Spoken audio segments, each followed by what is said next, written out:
Evi Putirai merupakan satu-satunya perempuan asal Maluku yang pernah melawan Nazi Jerman. Georgina Avelina Putirai atau biasa dikenal dengan nama Evi Putirai lahir di Besuki, Jawa Timur pada 3 Juli 1918. Ia merupakan putri dari George Hendricus Alvaris Gerard Putirai yang bekerja di Jawatan Pos, Telegram, dan Telepon. Sementara ibunya bernama Sarah Susan Hupe asal Kupang. Di tahun 1937 Evi berangkat ke Belanda untuk menempuh studi analis kimia di sebuah laboratorium di Keizersgracht. Sembari belajar, Evi juga bergabung dengan Indonesische Christen Jongeren atau ICJ, organisasi penghimpun muda-mudi Indonesia penganut Kristen di Belanda. Pada musim panas 1942, Evi diajak bergabung ke Organisasi Perhimpunan Indonesia atau PI. Ajakan itu disampaikan secara diam-diam karena PI termasuk organisasi politik yang dilarang Nazi sejak 1940.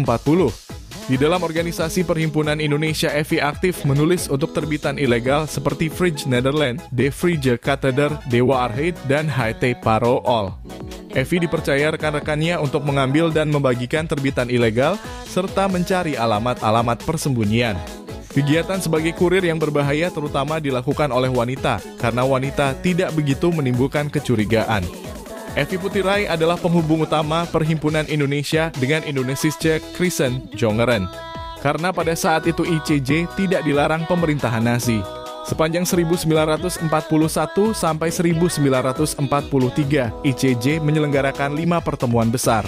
Dalam pertemuan itu, orang-orang Indonesia yang jadi buronan Nazi juga hadir. Mereka memanfaatkan kesempatan tersebut untuk bermusyawarah dan bertemu dengan mahasiswa Belanda aktif melawan Nazi Jerman. Pada musim panas 1943, Evi mendapat perintah untuk menyetop kegiatannya dan menghilang dari peredaran. Ketika itu Evi bersembunyi di Amsterdam Barat. Di bulan-bulan terakhir Perang Dunia II pada September 1944, mahasiswa Indonesia di Leiden membentuk Satuan Indonesia di Nederlandse Binnenlandse Strijdkrachten atau NBS. Berisi berbagai kelompok bersenjata, NBS didirikan untuk memandu pasukan sekutu dan menjaga ketertiban wilayah yang ditinggalkan Jerman.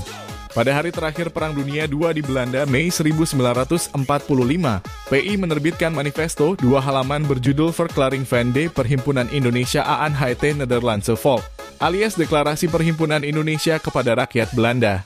Dalam deklarasi itu, PI juga menegaskan pandangannya agar Indonesia dan Belanda punya relasi baru berlandaskan kerjasama dan kesetaraan.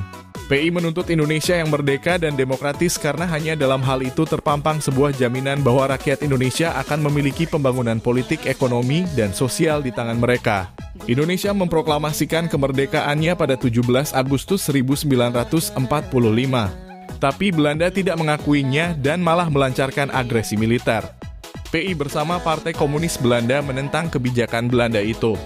Pada Februari 1946, Partai Komunis Belanda menyelenggarakan demonstrasi di Amsterdam dan Evi mewakili Perhimpunan Indonesia untuk berorasi dengan mengatakan bahwa rakyat Belanda harus mengakui hak rakyat Indonesia menentukan nasib sendiri. Pada Desember 1946, Evi pulang ke Indonesia dan menikahi dengan Marangi Sianturi, koleganya di PI. Perempuan yang dijuluki Soekarno sebagai Henriette Roland Holst atau penyair dan tokoh komunis dari Indonesia itu meninggal pada 27 Agustus 2016 di Jakarta.